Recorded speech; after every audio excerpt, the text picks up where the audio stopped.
कल्पना करा की जमिनीची मालकी मिळवणं हे एखाद्या ऑनलाईन शॉपिंगसारखं सोपं आणि एकदम सुरक्षित झालं तर वाटतंय ना स्वप्नासारखं.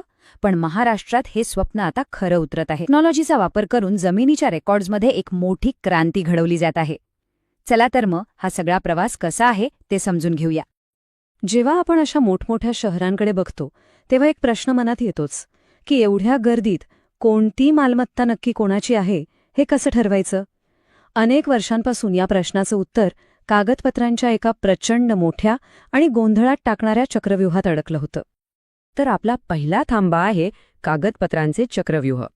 चला जरा त्या जुने आणि किचकट पद्धतीत डोकावून बघूया, जी अनेकांसाठी एक मोठी डोकेदुखी ठरली होती. विचार करा, प्रत्येक प्रॉपर्टीची माहिती फक्त आणि फक्त कागदावर, म्हणजे फायलींचे ढीकच्या ढीक, जीर्ण झालेल्या नोंदी, सगळीकडे धूळ. अशा चक्रव्यूहात आपल्याला हवी ती माहिती शोधणं म्हणजे गवताच्या गंजीत सुई शोधण्यासारखंच होतं की नाही. आणि याचा थेट परिणाम आपल्यासारख्या सामान्य माणसांवर व्हायचा.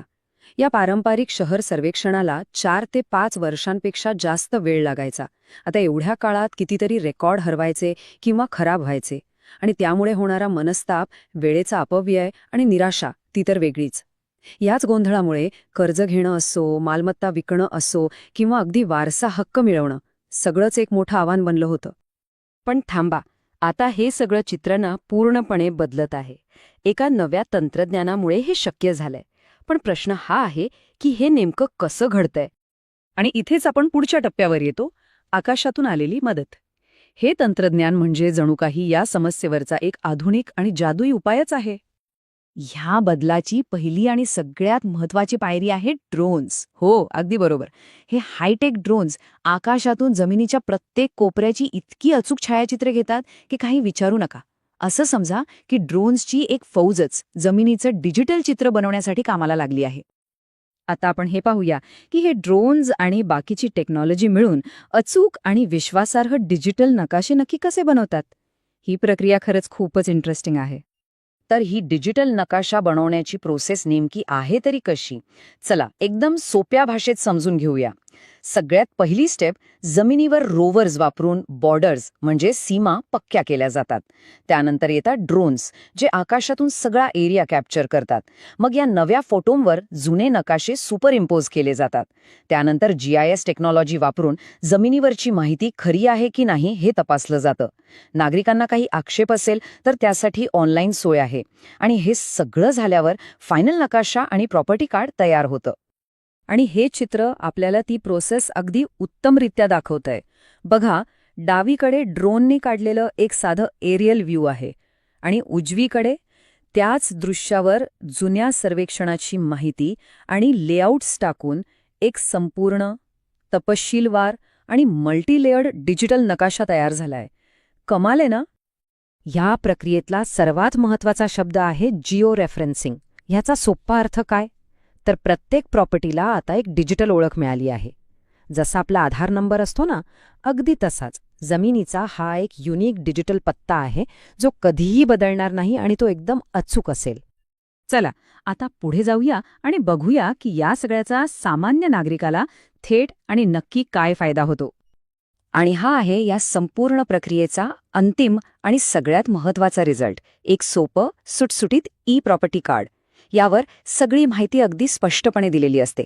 QR कोड, मालकाचं नाव, सिटी सर्वे नंबर आणि अगदी घराचं कार्पेट एरिया सुद्धा, सगळं काही एकाच ठिकाणी. आता सरकारी कार्यालयात चक्र मारायची गरजच नाही. आणि या स्पष्ट कार्डमुळे बँकेकडून कर्ज मिळवणंही खूप सोपं होतं. पण एक प्रश्न येतो की ह्या माहितीची विश्वासार्हता कशी टिकवली जाते. तर याचं उत्तर आहे डिजिटल सिग्नेचर. प्रत्येक नकाशा आणि रेकॉर्डवर एक डिजिटल सही असते, ज्यामुळे ते अधिकृत आणि पूर्णपणे सुरक्षित बनतं. मग ही डिजिटल स्वाक्षरी म्हणजे नेमकं काय. सोप्या भाषेत सांगायचं तर ही एक इलेक्ट्रॉनिक मोहर आहे, एक डिजिटल शिक्का आहे, जो हे कन्फर्म करतो की तुमचं प्रॉपर्टी रेकॉर्ड अस्सल आणि सरकारी मान्यता प्राप्त आहे. यामुळे या नवीन डिजिटल सिस्टीमवर आपण डोळे झाकून विश्वास ठेवू शकतो. हा प्रकल्प फक्त वैयक्तिक मालमत्तेपुरता मर्यादित नाहीये. याचा संपूर्ण महाराष्ट्राच्या भविष्यावर खूप मोठा परिणाम होणार आहे. कसा, चला बघूया. आता हे आकडे बघा.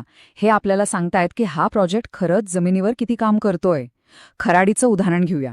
तिथे तब्बल 95% जे मंजूर लेआउट्स होते ते या नवीन सिटी सर्वेशी अगदी तंतोतंत जुळले आहेत. गोंदियामध्ये हा आकडा 62% आहे, तर आर्वीमध्ये 40%.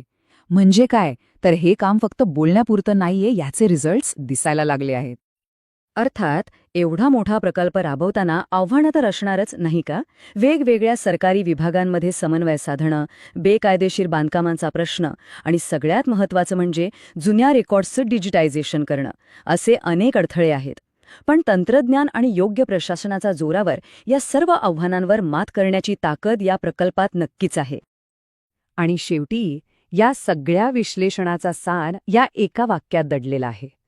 तंत्रज्ञानामुळे आज सामान्य माणसाला हा आत्मविश्वास मिळालाय.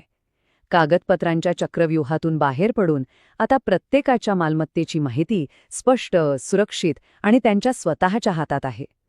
जागृत नागरिक आणि सक्षम शासन हे मिळूनच डिजिटल महाराष्ट्राची ही नवी पायरी चढत आहेत.